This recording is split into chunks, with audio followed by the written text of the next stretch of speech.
નમસ્કાર, મંતવ્ય ન્યૂઝમાં આપનું સ્વાગત છે અને હું છું આપની સાથે હિરલ। આવતીકાલે ઈવીએમનો મતનો ખજાનો ખુલશે અને ઉમેદવારોના ભાવિનો ફેસલો થશે। મહારાષ્ટ્ર, ઝારખંડ અને ગુજરાતના બનાસકાંઠાની વાવ વિધાનસભાની પેટા ચૂંટણીનું પરિણામ જાહેર થવાનું છે। ત્યારે એક તરફ ગુજરાતમાં ભાજપ, કોંગ્રેસ અને અપક્ષ વચ્ચે કાંટાની ટક્કર ચાલી રહી છે, જીતના દાવા વ્યક્ત કરાઈ રહ્યા છે, તો બીજી બાજુ મહારાષ્ટ્ર અને ઝારખંડના પરિણામો પર પણ સૌ કોની મીટ મંડાયેલી છે। બીજી બાજુ એક્ઝિટ પોલ કે જીત અને હારના દાવા કરી રહી છે, ત્યારે ત્રણેય જગ્યાના પરિણામો પર કયો પક્ષ મારશે બાજી, કયો ઉમેદવાર જીતશે ને કોણ થશે ઠરીઠામ, તેના પર જ કરીશું આજનો સીધો સંવાદ।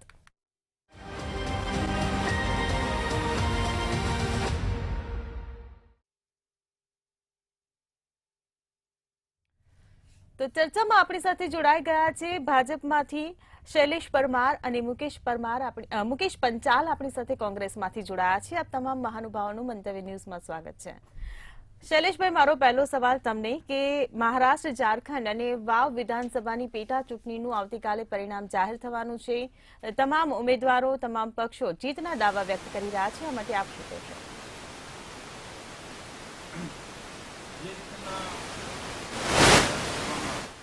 પ્રચાર પ્રસાર થયો છે। અમારા અસંખ્ય કાર્યકર્તાઓ માઇક્રો મેનેજમેન્ટ અને જે પ્રકારે પ્રવાસ, ચિંતન, બેઠક એ બધું કર્યું છે। ગેનીબેન જે પ્રકારની વાતો કરે છે, પહેલાં પણ આપણે જોયું છે, ગેનીબેને ઘણી વખત કહ્યું છે કે ઠાકોર સમાજનો ઉમેદવાર જો ભાજપમાંથી હોય તો ભાજપને પણ વોટ દેજો, એવું ઠાકોર સમાજને પણ કહ્યું છે। અને જીત્યા પછી, લોકસભામાં જીત્યા પછી પણ એવું કીધું છે કે હું તો ઠાકોર સમાજના કારણે જીતી છું, કોંગ્રેસના કારણે નહીં। એટલે જે પ્રકારની વાત આવે છે એમાં ક્યાંક ને ક્યાંક દેખાય છે કે ગેનીબેન પોતે લડતા હોય અને કોકના માટે મત માગવાના હોય। જ્યારે સ્વરૂપજી ઠાકોર છે એ ગેનીબેન સાથે સામે લડ્યા હતા ત્યારે એ 15,601 મતે જ હાર્યા હતા।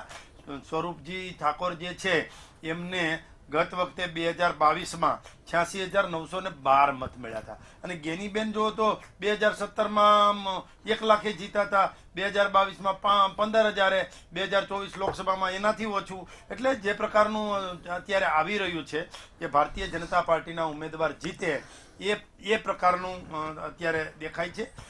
કોંગ્રેસે તો કામ થાય તો કે અમે કરાવ્યું અને કામ ન થાય તો કે આપણી સરકાર નથી। હવે લોકો સમજે છે કે જેની સરકાર ચાલુ હોય, અત્યારે સત્તામાં જેની સરકાર હોય અને પેટા ચૂંટણી આવે તો સિનારીઓ જ રહ્યો છે કે પેટા ચૂંટણીમાં જે સરકાર ચાલતી હોય વિધાનસભામાં, રાજ્યમાં, એની જ સરકાર આવતી હોય છે। અને અમારે તો કેન્દ્રમાં પણ ભારતીય જનતા પાર્ટીની, નરેન્દ્રભાઈ મોદીની એનડીએ સરકાર ચાલે છે। એટલે સૌ લોકો સમજે જ છે કે સત્તાની જે સાંકળ છે, કેન્દ્ર, રાજ્ય, વિધાનસભા, જિલ્લા પંચાયત, તાલુકા પંચાયત, આ બધું ભારતીય જનતા પાર્ટીનું છે।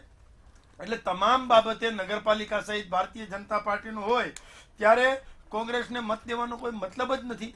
આમ બધા કહે છે ત્રિપાખીઓ, પણ અમને તો કોંગ્રેસ ભાજપ જેવું લાગે છે ને જે પ્રકારે માવજીભાઈ પટેલને કોંગ્રેસે જે કાંઈ કર્યું હોય અને ઊભા રાખ્યા હોય એ આપણને ખબર નથી, એ કોંગ્રેસ જાણે ને કોંગ્રેસના કરતું જ જાણે। પણ કોંગ્રેસમાંથી માનો કે ચૂંટાઈ ગયા, હાલો એ કોંગ્રેસના ઉમેદવાર જે રાજપૂત છે એ ચૂંટાઈ ગયા, ચૂંટાઈને કરવાનું શું? કરવાનું તો મંજીરા વગાડવાના, એને તો એમ જ કહેવાનું છે આપણું ચાલે નહીં, આપણી સરકાર નથી। તો પછી જેની સરકાર હોય એને ભાઈ એના ઉમેદવાર આવવા દો ને, વાવનો કંઈક વિકાસ થાય। આ છેલ્લા કેટલાય ટાઈમથી 2017થી ગેનીબેન આવ્યા ને પછી પાછા ગેનીબેન આવ્યા ને અત્યારે લોકસભામાં ગેનીબેન।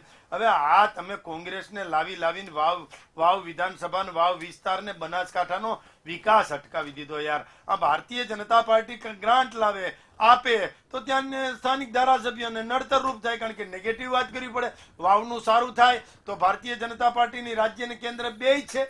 જો કેન્દ્ર સરકાર હોય તો હજુ કહી શકે કે કેન્દ્રમાંથી પૈસા આવ્યા છે, એ નથી, ગરિયોન જાળી કાંઈ નથી। એટલે શું કહેવાય કે ભાઈ અમારું કામ થાય નહીં, તો પછી સરકારમાં જે ચાલુ હોય એને જ રાખવા। એટલે વાવ વિધાનસભાના લોકોએ, મતદારોએ, નાગરિકોએ આમ મન બનાવી લીધું છે કે હવે જે સરકાર ચાલુ છે એને જ આપણે મત દેવો છે. એટલે બીજી કોઈ ચિંતા જ નહીં. સત્તાની સાંકળ એક કડી જે કેસરી કલરની છે બધી જ, એમાં એક લીલા કલરની કોંગ્રેસ નામની કડી આવે તો કેટલું ખરાબ લાગે. એટલે સૌ લોકો સમજી શક્યા છે કે વિકાસની સાથે ચાલવાનું છે. આખા રાજ્યનું ડેવલપમેન્ટ થયું છે, વાવનું પણ ડેવલપમેન્ટ થાય. અને વાવ જે વાવમાં તો 3 પ્રકારે લડવાનું થાય. સરહદી વિસ્તાર પણ નજીક છે, વિધાનસભા વિસ્તાર પણ ક્યાંક ને ક્યાંક રાજસ્થાનથી નજીક છે. એટલે છેવાડાનો વિસ્તાર હોવાથી વાવનો વિકાસ કરવો અનિવાર્ય થઈ ગયો છે. ભારતીય જનતા પાર્ટીની સજ્જન સરળ સૌમ્ય કસાયેલા અને ઘડાયેલા મૃદુ પણ મક્કમ મુખ્યમંત્રી ભૂપેન્દ્રભાઈ પટેલની રાજ્યમાં સરકાર અને વૈશ્વિક વડાપ્રધાન આદરણીય નરેન્દ્રભાઈ મોદીની કેન્દ્રમાં સરકાર, ડબલ એન્જિનની સરકારનું કામ જોઈ વિકાસને મત મળશે મળશે ને મળશે. જી બિલકુલ. મુકેશભાઈ, હું તમને પૂછવા માંગીશ કે મહારાષ્ટ્રમાં પરિણામ જાહેર થાય એ પહેલા જ પોસ્ટર વોર શરૂ થઈ ગયું છે. એનસીપીના નેતા અને ડેપ્યુટી સીએમ રહી ચૂકેલા અને હાલમાં જે ડેપ્યુટી સીએમ છે અજીત પવાર, તેમને મુખ્યમંત્રી ઘોષિત કરી દેવામાં આવ્યા છે. તો આ શું લાગે છે કે પરિણામ પહેલા જ મુખ્યમંત્રી તરીકે ઘોષિત કરી દેવું ને અંદર અંદરનું એ જે પોલિટિક્સ ચાલી રહ્યું છે એને લઈને તમે શું કહેશો? સૌ પ્રથમ તો મહારાષ્ટ્રની વાત કરતા પહેલા જે ભારતીય જનતા પાર્ટીના અહીં બેઠેલા પ્રવક્તાએ વાવમાં ગયા વગર જે બૂમાબૂમ કરી એની સાથે કોંગ્રેસ પક્ષને, અમને અને ગુલાબસિંહને કોઈ વાંધો નથી. બીજી વાત એવી છે કે એમણે જાતે કબૂલ કર્યું આજે કે જે અમારા પ્રધાનમંત્રી લોકસભામાં જે કહે છે એને અમે ક્યારેય સ્વીકારવાના નથી, એવું એમણે જાતે કબૂલ કર્યું. કારણ કે માનનીય પ્રધાનમંત્રી શ્રી એવું બોલ્યા છે લોકસભાની અંદર કે લોકશાહી में વિરોધ પક્ષ કા મજબૂત હોના જરૂરી है. બરાબર? એટલે એમનું કહેવું એવું થાય કે ધારો કે સત્તા તો આપણે ત્યાં 182 સીટમાં 95 સીટે સરકાર થઈ જાય કે 93 સીટે, અને છતાંય 156 આવી હોય ને બાકીના ધારાસભ્યો હોય તો એને એટલો જ ન્યાય આપવો કે જેટલો આપણે ગુજરાતને આપીએ. બરાબર? તો એમણે હમણાં એવું કહ્યું, ગેનીબેન ત્યાં ધારાસભ્ય હતા અને ત્યાં વિકાસ નથી થયો. એટલે 100% ભારતીય જનતા પાર્ટીની સરકારે ગોળ ખોળ રાખી કોંગ્રેસ પક્ષના ધારાસભ્ય હોય એટલે એ વિસ્તારનો વિકાસ નહીં કરવો. ભલે એ આંદોલન કરે, માંગણી કરે, વિસ્તારમાં રજૂઆતો કરે, કલેક્ટરને કરે, કોઈ પણ જગ્યાએ કે વિધાનસભામાં કરે, પણ એમનું નહીં માનવું આવું સ્પષ્ટ એ લોકોએ માની લીધું છે. પણ એના દિવસો ઝાઝા દૂર નથી. આવતીકાલ સવારે 8 વાગ્યાની જ વાત છે, બહુ ઝાઝું દૂર નથી. અને વાત જે વાવ વિસ્તારની છે એમાં હું તો પર્ટિક્યુલરલી 6 દિવસ ત્યાં રહ્યો છું. મેં વાવના જે આપણે કંઈ હિન્દુ મુસલમાન ઉપર ત્યાં પ્રચાર નથી કરવાનો, કારણ કે એમને જય શ્રી રામને હિન્દુ મુસલમાન પર મત જોઈએ. એકચ્યુઅલી એવું નથી હોતું, દરેક ચૂંટણીમાં આ રીતે થાય. ત્યાંના બહુ બધા પ્રશ્નો છે કે જે રોડ રસ્તાનો બહુ જ મોટો વિકટ પ્રશ્ન છે. ત્યાં દારૂનું દૂષણ ખૂબ મોટું છે. આજે એમના પાર્ટીના ધારાસભ્ય અલ્પેશભાઈ ઠાકોર, આજ સુધી મને એવું લાગતું હતું પણ આજે મને અલ્પેશ ઠાકોર મારો તો જૂનો મિત્ર છે અને અભિનંદન આપવાનું છે કે એણે કહ્યું કે આ સરકારમાં કોઈ આ દારૂબંધીના કે વ્યસનના કામ નથી થતા. આ માણસે કબૂલ કર્યું. સાચી વાત છે, મને એ ગમ્યું કે જે પ્રમાણિક રીતે સરકારમાં હોય કે ના હોય, કાલ કાઢી મૂકે તો કઈ વાંધો નહીં, પણ સાચી વાત કરવાની જે નથી થતી. પણ વાવની જે જનતા છે એ જાણે છે એટલા માટે કે એમણે ગેનીબેન ત્યાં સાંસદ થયા ઠાકોર સમાજના અને અહીંયા ગાળે ગુલાબસિંહને ટિકિટ આપી. એટલે જે સમાજોને ભાગ બટાઈને વેચવાના ભાગરૂપે એમણે સ્વરૂપજીને ટિકિટ આપી. ઠાકોર સમાજના ત્યાં 80-90 હજાર મત છે એટલે અમારા ઉમેદવાર જીતી જાય એવું ના હોય ભાઈ. દરેક જગ્યાએ સમીકરણો હોય, મુદ્દા હોય, તમે જે ગોળખોળ કરો એ બધું જ દેખાય. અને ત્યાં 150% ત્યાં અમારા ઠાકરસિંહભાઈ રબારી હતા, કેપી ગઢવી હતા, ગેનીબેન હતા કે ગુલાબસિંહ, આ 4 જણાએ સાથે રહી તમામ સમાજને સાથે લઈ પ્રચાર કર્યો છે. અને આવતીકાલે ગુલાબસિંહનું ગુલાબ ખીલશે. અને સ્વરૂપજી તો 46 ગામોમાં પ્રચાર કરવા નથી ગયા. મીડિયાનો દાવો અમારો નથી. પણ હું કહું છું આપણે કોઈને ક્રિટિસાઇઝ કરવામાં માનતા નથી, એ ભારતીય જનતા પાર્ટીને સોંપ્યું. પણ અલ્ટિમેટલી વાવમાં રિઝલ્ટ કોંગ્રેસ તરફે આવશે એવું મારું ચોક્કસ માનવું છે. હવે વાત કરીએ મહારાષ્ટ્રની. તમે સવાલ કર્યો કે અજીત પવારજીએ મુખ્યમંત્રી એમની જાતે ડિક્લેર કરી દીધા અને મહારાષ્ટ્રે કરી કોણે કર્યા, એટલે એ સત્યથી વેગળી વાત મને કંઈ હજી સુધી અહીં બેઠો છું ત્યાં સુધી ખબર નથી, એટલે એ બાબતે હું કોઈ ટિપ્પણી નહીં કરી શકું, કારણ કે એ વાત જ મને ખબર નથી કે ક્યારે શું કોણે એની જાતે નક્કી કર્યું. એ તમારા સુધી આવ્યું છે, હજી મારા સુધી આવ્યું નથી. પણ અમારી જ્યાં વાત છે, ઇન્ડિયા ગઠબંધનની વાત છે, એમાં સ્પષ્ટ છે કે જીતીને ધારાસભ્યો આવે એની અંદરથી જ મુખ્યમંત્રી નક્કી થતા હોય છે. કોંગ્રેસ પક્ષની તો આ પ્રણાલિકા છે અને ઇન્ડિયા ગઠબંધનની છે. ભૂતકાળમાં પણ જોયું છે, અત્યારે પણ જોયું છે, એટલે એમાં કોઈ શંકાને સ્થાન નથી. અને મહારાષ્ટ્રમાં આ જે તમે વાત કરી એ બાબતની ચર્ચાને પણ કોઈ અવકાશ હોય એવું મને લાગતું નથી. શૈલેષભાઈ, હું તમને પૂછવા માંગીશ કે મહારાષ્ટ્રની જ્યારે આપણે વાત કરી, મેં અગાઉ પણ તમને મહારાષ્ટ્ર ને ઝારખંડની ચૂંટણી વિશે સવાલ કર્યો, પણ તમે ખાલી વાવનો જે જવાબ આપ્યો. તો આશા રાખીશ કે અત્યારે વાવ અને ઝારખંડ અને મહારાષ્ટ્રને પરિપ્રેક્ષ્યમાં પણ તમે જવાબ આપશો. એક્ઝિટ પોલ જે છે એ જે આંકડા બતાવી રહ્યા છે એ મહાયુતિ અઘાડી અને મહાવિકાસ અઘાડી આ બંનેના જીતના દાવા વ્યક્ત કરી રહી છે, અને બીજી બાજુ ભાજપને ઓપરેશન લોટસનો ભય પણ સતાવી રહ્યો છે. શું કહેશો? મહારાષ્ટ્ર અને ઝારખંડ બંનેની ચૂંટણી પણ સાથે જ છે. એમાં મહારાષ્ટ્રમાં 288 બેઠકની ચૂંટણી છે ને ઝારખંડમાં 38 બેઠકો માટે છેલ્લે મતદાન યોજાયું. કુલ 81 બેઠકની વિધાનસભા છે. એટલે કહેવાનો મતલબ મહારાષ્ટ્રમાં જાદુઈ આંકડો 148નો છે.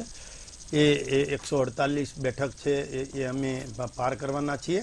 અને મહારાષ્ટ્રમાં હું માનું છું ત્યાં સુધી 62% મતદાન થયું છે અને ઝારખંડમાં 68% જેવું મતદાન થયું છે. ઝારખંડમાં ખૂબ વધારે મતદાન થયું છે. પણ પોલિંગ બૂથમાં જોઈએ કે એક્ઝિટ પોલ જોઈએ તો એક્ઝિટ પોલ પણ કે છે કે ભારતીય જનતા પાર્ટીની બહુમતીવાળી સરકાર મહારાષ્ટ્રમાં બેસે છે. અને આમ પણ ચૂંટણી જ અમે લડીએ છીએ, કોંગ્રેસ તો ક્યાંય લડતી જ નથી. કારણ કે ચૂંટણી કોણ લડે છે?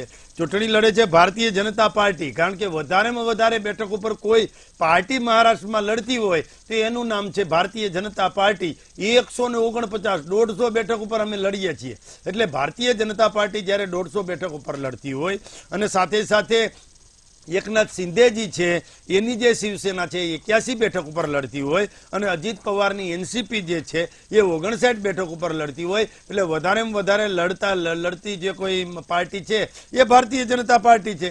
એમાં શરદ પવારની એનસીપી જે છે એને ક્યાંય એટલી બધી લડવાનું વાત નથી. કોંગ્રેસ જે છે 181 બેઠક ઉપર લડે છે.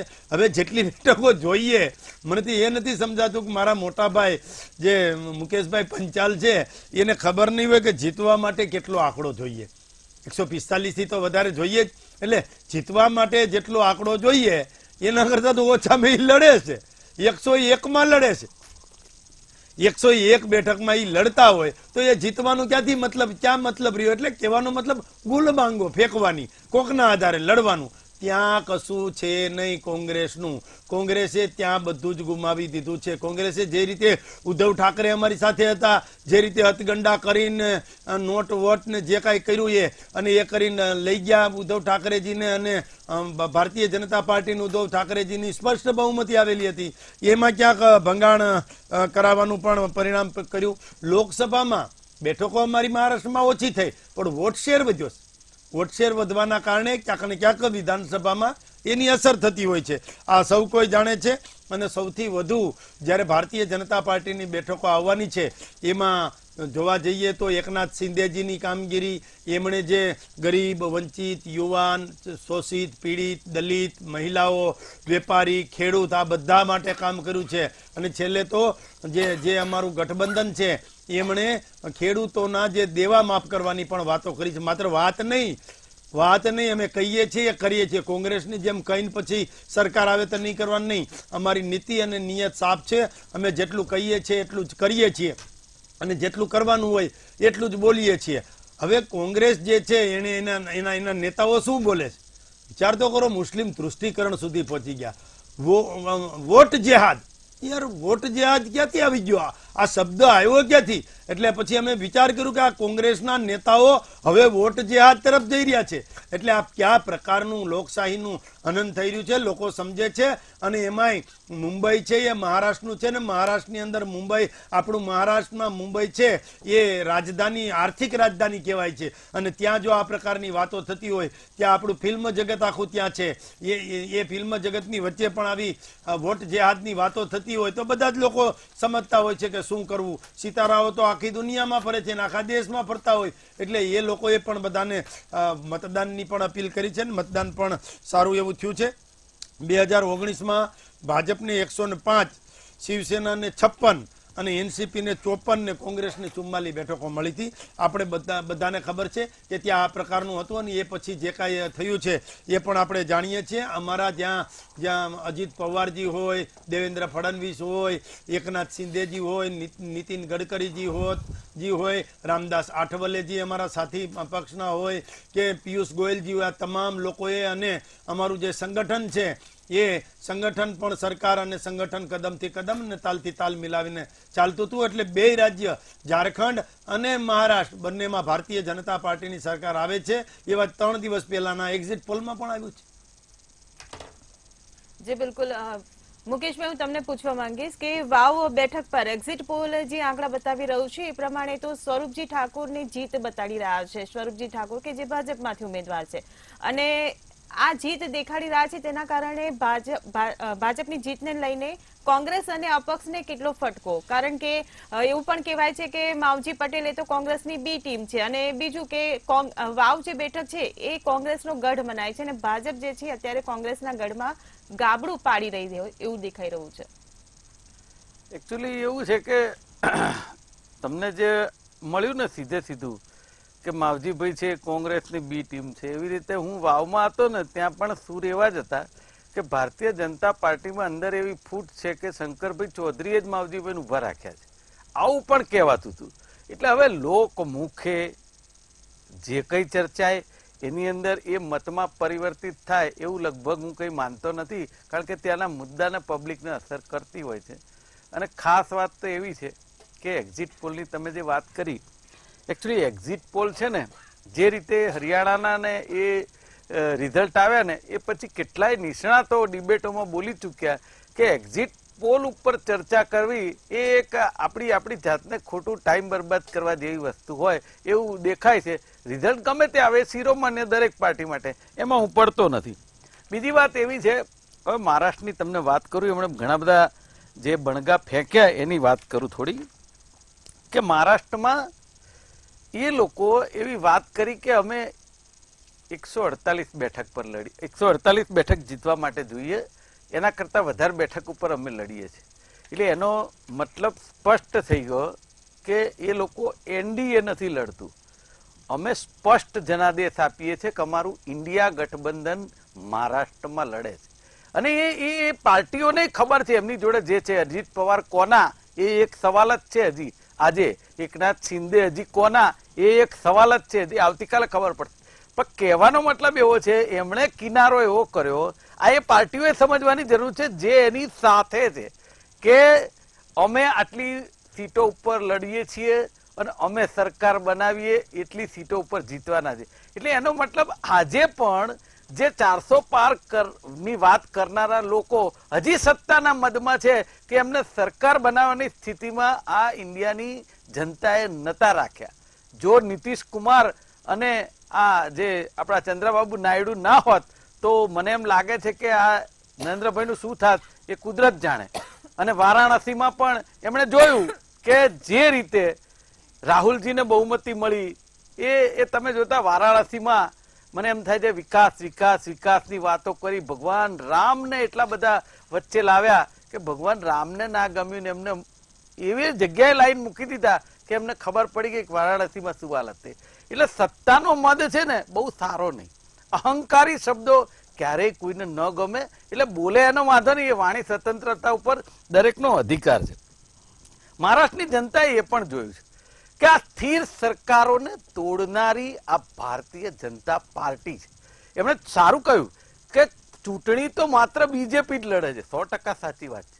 ચૂંટણી તો એ જ લડે છે અને ભારતીય જનતા પાર્ટી 24 કલાક 365 દિવસ ચૂંટણી મોડમાં જ હોય છે, ચુનાવી મોડમાં. એ વાત 100% સાચી છે. એટલા માટે કે જ્યારે દેશની જનતાએ તમને ખોબલે ખોબલે મત આપ્યા હોય, રાજ્યની જનતાએ ખોબલે ખોબલે મત આપ્યા હોય અને એ વખતે રાજ્યની જનતાની સુખાકારીના કામો કરવાને બદલે, દેશની જનતાના સુખાકારીના કામો કરવાને બદલે તમે અન્ય રાજ્યોની સરકાર કેવી રીતે તૂટી શકે, ત્યાં કેટલા રૂપિયા પ્રલોભનો આપીને સરકાર તોડી શકાય, કયા ધારાસભ્યોને આમથી આમ લાવી શકાય. એમના પાટીલજી એવું પણ બોલી ચૂક્યા, કાલથી હવે કોઈને ભાજપમાં લેવામાં નહીં આવે અને બીજે દાડે પાછો કમળનો ખેસ લઈને જાપે ઉભા હોય કે જેને આવું એને આવો. એટલે કથની ને કરણીમાં એમણે ક્યાંય કઈ બાકાત રાખ્યું નથી. એ દેશની ને મહારાષ્ટ્રની ગુજરાતની જનતાએ જોયું છે. વાત એવું કરે છે કે અમે દેશની જનતાને અને રાજ્યની જનતાને કેન્દ્રમાં રાખીએ છીએ ત્યારે અમે સરકારમાં છીએ, એવી વાત કરે છે. મહારાષ્ટ્રની જનતાને ગેસનો બાટલો સસ્તો આપવાની વાત ચૂંટણી સમયે કરી તો એ શું મહારાષ્ટ્રની જનતા સમજે નહીં કે આટલા દિવસ તમે ક્યાં ગયા હતા? સરકાર તો તમારી જ હતી, શેના માટે સસ્તો તમે ના આપ્યો? અને બાજુમાં પાડોશી રાજ્ય છે ગુજરાત, જેની અંદરથી આપણા લોક પ્રધાનમંત્રી જાય અને એ પાછા ગુજરાતને તો 1100 રૂપિયા જ બાટલો લેવાનો. એટલે તમે સમજો છો શું પ્રજાને? મને એક તો નક્કી નથી થતું મગજમાં કે તમે પ્રજાને એવું સમજો કે જયારે મત લેવાના છે ત્યારે અમે તમને આમ કરીશું, મત લીધા પછી તમને આમ કરીશું. એટલે આ બે ધારી તલવારથી જે કાપવાની વાત છે ને પ્રજાને, એ હવે નહીં ચાલે. બીજી વાત, મહિલાઓની વાત કરે છે, પેલી લાડકવાઈ યોજનાની એની. આ જ પ્રધાનમંત્રી છે જેમણે સ્પેશિયલ બજેટ બોલાવી અને મહિલા બિલ પાસ કર્યું અને સાહેબ 3 વર્ષ 2026માં ઇમ્પ્લિમેન્ટ થઈ શકે ભવિષ્યકાળ, અને એ 3 વર્ષ પહેલા પાસ કરી સ્પેશિયલ બજેટમાં. અને એમણે ગુજરાતમાં આવી અને એમ કહ્યું મેં રાખી કી ભેટ દેને આયા હું. ગુજરાતની મહિલાઓને આવી વાત કરી. મને એમ થાય છે કે તમે બિલ પાસ કરીને પછી ભેટની વાત કરો ને તો બરાબર છે. અને ભેટ શબ્દ શેના માટે? આજે પ્રજા આપણને ટેક્સના પૈસા આપે છે અને આપણને સત્તા સ્થાને બેસાડે છે, એનો સુચારું વહીવટ કહે. એમાં ભેટ છે નહીં. કયા ઘરમાં કોણ કમાવા ગયું તું ને આપે છે તો એને ભેટ કહેવાય. હું મારા પૈસાથી કમાઈને કોઈને કોઈ વસ્તુ આપું તો એને ભેટ કહેવાય. આ પ્રજાના પૈસા એને તમે આપો એને ભેટ કહેવાય? શેની ભેટ? એટલે આ પ્રજાને માત્ર ઉલ્લુ બનાવવાનું કામ જે છે ને એ ન થઈ શકે એ જનતા જાણી ગઈ છે. અને પાછી પૈસા વેચવા જવાની શું જરૂર પડે? આજે તમે સમજો મહારાષ્ટ્રની અંદર રૂપિયા વેચવા નીકળ્યા, તમારે શું જરૂર પડે મને ખબર નથી પડતી. હું એવું કહું છું કે વિકાસની વાત કરનારી, ગુલબાંગો કરનારી આ ભારતીય જનતા પાર્ટી જો વિશ્વની મોટી પાર્ટી હોય, મોટું સંગઠન હોય અને એમણે વિકાસ કરી નાખ્યો હોય દેશમાં, મહારાષ્ટ્રમાં, ગુજરાતમાં, તો તમારે પ્રચાર કરવાની જરૂર પડે ખરી? પ્રધાનમંત્રીને આટલા બધા આગેવાનોની ફોજ ઉતારી પ્રલોભનો આપવાની જરૂર પડે ખરી? ખાલી તમારે વિકાસની જ વાત કરો ને, ત્યાં મત મળી જશે. અરે તમારા સંસદ સભ્ય, ધારાસભ્ય એ જ લોકો કહે છે કે અમારા કામ નથી થતા, અધિકારીઓ અમારું માનતા નથી. એવા સમયે તમે મત લેવા નીકળો તો કઈ રીતે મત મળે એ તમારે પાછું વાળીને જોવું જોઈએ. ખાલી તમે અહીંયા ટીવીમાં આવી અને માત્ર ને માત્ર વખાણ વખાણ વખાણ, ક્યાં સુધી લોકોને હેમરિંગ થશે એ મને સમજાતું નથી. પ્રજા જાણી ચૂકી છે. આવતીકાલ સવારે 8 વાગ્યાથી ખબર પડવા માંડશે, 12 વાગ્યા સુધી પડશે. જી બિલકુલ. શૈલેષભાઈ, હું તમને પૂછવા માંગીશ કે ભાજપ માટે તો વાવ જે બેઠક છે એ વોટ કરતા વટની લડાઈ વધુ રહી હતી, તો જો ભાજપ હારી જાય છે વાવ બેઠક પરથી તો દોષનો ટોપલો કોના માથે?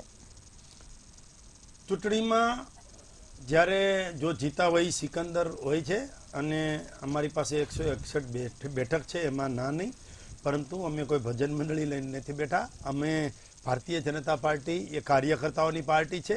માઇક્રો મેનેજમેન્ટ, એકાત્મ માનવવાદ, રાષ્ટ્ર પ્રત્યેનો ભાવ, રાષ્ટ્ર પ્રેમ અને જે પ્રકારે જોઈએ તો પંડિત દીનદયાળજી અને શ્યામા પ્રસાદ મુખર્જીના જે વિચારો છે, ચલો જલાએ દીપ જહાં અભી ભી અંધેરા હે, આ પ્રકારનું અમારું કામ છે. ને અમારા દેવ દુર્લભ કરોડો કાર્યકર્તાઓ ત્યાં કામ કરે છે ને ત્યાંના વિકાસ માટે અમે આગળ આવીએ છીએ. ને લોકોને ખબર છે આ પેટા ચૂંટણી શા માટે આવી, ગેનીબેને શું કર્યું હતું, પહેલાં શું કર્યું, પછી શું કર્યું, સ્વરૂપજી શા માટે આવ્યા, બધી જ લોકોને ખબર છે. એટલે આ બધી જ વાતો ગામના લોકોને આપણી કરતાં વધારે ખબર છે.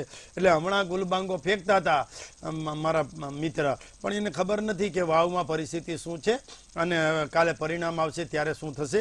એટલે જો ભારતીય જનતા પાર્ટીની સરકાર એ વાવની બેઠક જાય કે આવે એનાથી ફેર નથી પડતો, એ પાકું છે. એમ છતાં પણ અમે તનતોડ મહેનત કરી, કારણ કે રાજનીતિમાં છીએ, લોકોની સેવા કરવી છે, સેવા કરી અને લોકોને સુખાકારીનું પરિણામ આપવું છે અને છેવાડાના માનવી સુધી જે વિકાસનું ફળ પહોંચે એ દિશામાં અમારે ચાલવું છે.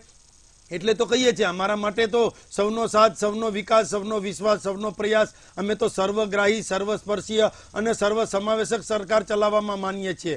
અમે તો ત્યાં સુધી કહીએ છીએ કે પથ કા અંતિમ લક્ષ્ય નહીં है સિંહાસન ચढ़ते जाना, सब समाज को लिए साथ में આગે હે બઢતે જાના. તમામ સમાજને સાથે રાખી વાવનો વિકાસ કેમ થાય, બનાસકાંઠાનો વિકાસ કેમ થાય. હવે બનાસકાંઠા જિલ્લામાં કોઈનો પંજો પડે નહીં એનું ધ્યાન લોકો, નાગરિકો અને મતદારો રાખી રહ્યા છે. એ સ્પષ્ટ છે, લોકોને પણ ખબર પડી ગઈ છે કે આખી ચેન જે પ્રકારની હોય અને બધે જ ભારતીય જનતા પાર્ટીની સરકાર હોય. હું કહું છું, કેન્દ્રમાં કોંગ્રેસ હોય, રાજ્યમાં કોંગ્રેસ હોય, તાલુકા પંચાયત, જિલ્લા પંચાયત કોંગ્રેસ હોય, બધું જ નગરપાલિકા કોંગ્રેસ હોય, તો કોંગ્રેસની સીટ આવે, સ્વાભાવિક છે. અત્યારે ભારતીય જનતા પાર્ટી છે બધે જ, કેન્દ્રથી લઈને છેક પંચાયતથી પાર્લામેન્ટ સુધી. અને આમ તો નરેન્દ્રભાઈ મોદી ગુજરાતના, અમિતભાઈ શાહ ગુજરાતના, આખો દેશ એ લોકો ચલાવતા હોય ત્યારે મોસાળે જમણ હોય અને માં પીરસનારી હોય, એ પ્રકારનો ઘાટ જ્યારે ઘડાણો હોય ત્યારે મને લાગે છે કે ગેનીબેન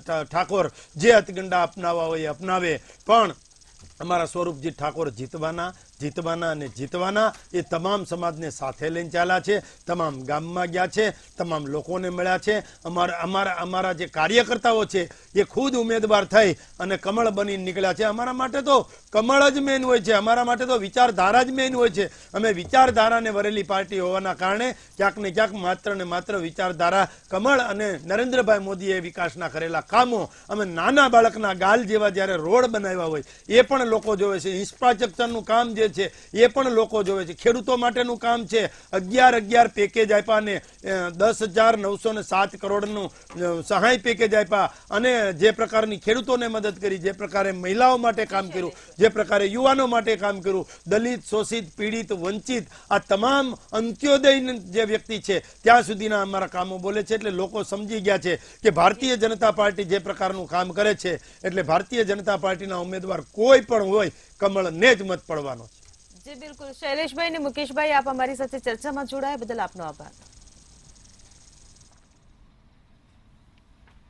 જીતના દાવા તો સૌ કોઈ કરી રહ્યા છે, ત્યારે હવે આવતીકાલના પરિણામો જ બતાવશે કે બાજી કોણે મારી ને સત્તા કોણે જીતી. ચર્ચામાં હાલ બસ આટલું જ. કાલે ફરી મળીશું. નમસ્કાર.